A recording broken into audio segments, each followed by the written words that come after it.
In the late 1950s, a patriotic society was created by Robert H. Welsh Jr. to honor the memory of an American martyr, a Baptist missionary and OSS agent named John Birch. Throughout the Cold War and to a lesser extent today, this group more or less overshadows its namesake, John Birch himself. Although I wasn't able to meet with one of the few active chapters left in John's home state, they expressed an interest in finding his gravesite. I tracked it down and wanted to tell more about the man's life itself than about the organization which came in the wake of his death. Here is an empty tomb in his family plot. Birch himself was a soldier of the world, born in 1918 to a Presbyterian missionary couple in Landur, a high-altitude village in the Himalayas. They were both college graduates and serving on a 3-year mission, but the father, George S. Birch, contracted malaria and returned 2 years after his son's birth.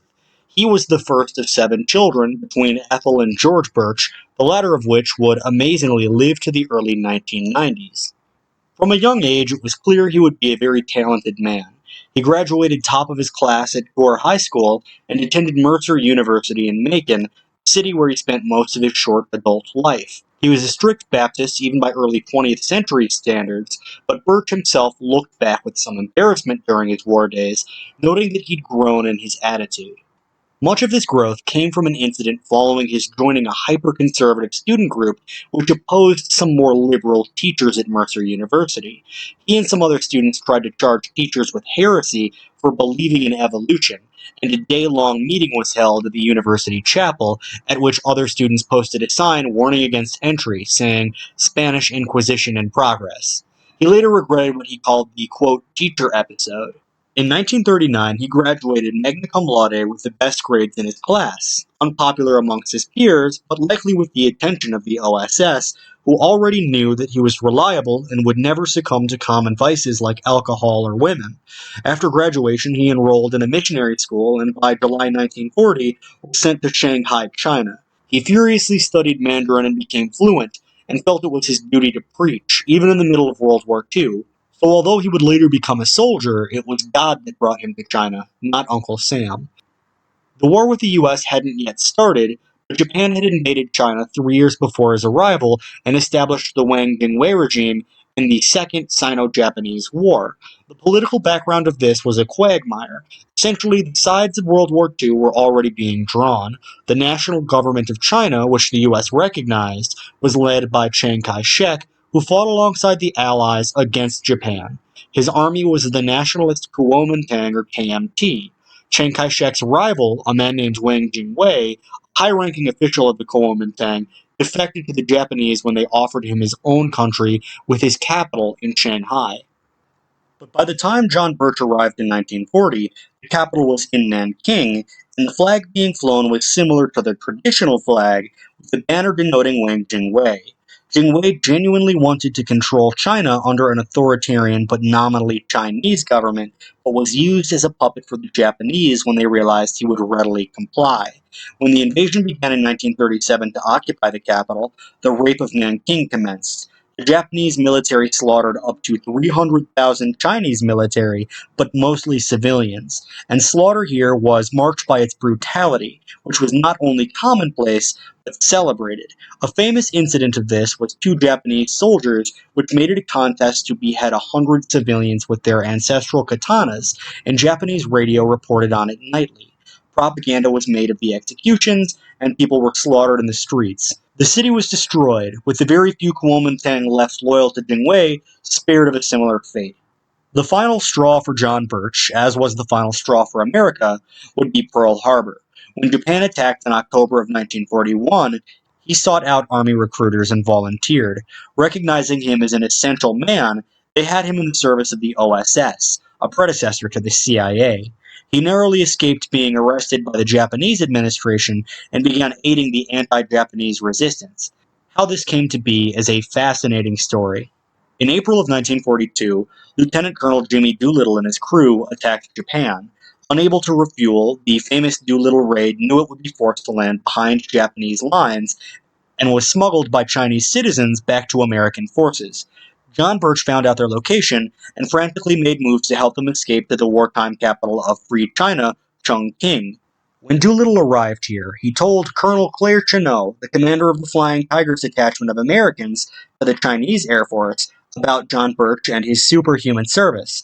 The army approached this mysterious man, serving as a missionary in some of the most dangerous territory known to man. At first, Birch worked for Chennault and criticized the OSS for their politicking when he was promoted to their ranks. He brazenly held open church services for Chinese Christians, something that would have easily caused certain death if discovered by the communists or by the Japanese. He rescued pilots, built two partisan runways, and when urged to take leave, refused, saying that he would quit China when the last Japanese soldier left. Fast forward to VJ Day, and the war with Japan was finally over. A ceasefire was signed, but Japan continued occupying China until they could surrender to nationalist forces. They knew the communists, which had formed their own de facto states in the hills, would brutally kill them if they attempted to surrender. By August 15, 1945, OSS agents were ordered to North China to accept the surrender of Japanese commanders. Chinese communists controlled much of the remote area and were on paper friendly to the US, but were not allowed to accept the surrender of Japanese soldiers, a fact which irked them. 5 days later, Birch left Xi'an with a few Americans, civilian OSS operatives, and Koreans. They headed for Suzhou, a Japanese airfield.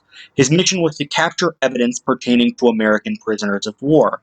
They took a train north, but halfway into the 45-mile journey, a Chinese officer informed them that the line to the north was sabotaged by Chinese communists. They hiked 10 miles to a village, only to find that it had been brutally massacred by the same communist rebels. You can imagine the attitude amongst the men being led by John Birch, getting off the railroad and heading into the jungle, which was supposed to be controlled by nominally friendly forces, and finding a village that had been entirely massacred by them. On the morning of the 25th, Birch and his men rendezvoused with the Chinese army general and continued on a handcart along the tracks to the north. The Japanese had finished repairs on the tracks.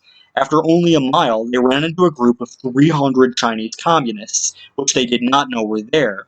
Birch and his lieutenant were ordered to surrender their 3 radios and weapons, which Birch refused. They were allowed to proceed after some small negotiations, and saw the communists destroying the lines up ahead, tearing down telephone poles. At the next station, Birch and Lieutenant Tung spoke with the Chinese communist commander. They refused to give up their weapons, and Tung was ordered shot. He was only shot in the shoulder, and then beaten, but lived. Birch met a similar fate, but was beaten to death and thrown in a ditch. Sympathetic Chinese Christians dug him up and brought the body to Suzhou, where OSS agents interviewed Lieutenant Tung, who'd survived the attack. He was now missing a leg and an eye because of the communists' brutality. The prisoners taken were eventually released, but Birch became a martyr for Chinese Christians and for American patriots. Italian Jesuit priests and 24 Chinese soldiers carried the coffins of Birch and 2 American pilots to their gravesite. Lieutenant Miller, a friend of John Birch, attended, and military honors were given by both Chinese officers and Japanese soldiers who were still present in the area. In the years that followed, John Birch was more or less forgotten because he was in the service of the OSS, and this service was by necessity kept a secret during wartime. But the John Birch Society was founded in 1958 and dedicated to Birch by Robert Welch Jr., who dedicated it to what he called an unknown anti-communist and the first victim of the Cold War. Jimmy Doolittle, who was rescued by John Birch, wrote that the founders of the organization believed John to be the first casualty of World War III, and opined that Birch himself might not have approved of what the organization would later become, but this was the conjecture of Jimmy Doolittle. Now, I don't want to take any polarizing opinions on the society. To me, they seem like very good people, especially now, but they're mostly quiet activists today with less emphasis on the 1960s politics. Birch himself, in my opinion, was less interested in politics than he was in God. He was a conservative, but not concerned with worldly politics as he was with his own salvation and with the salvation of others. His service was to God before it was to his country, and this is a service which is reflected by the John Birch Society.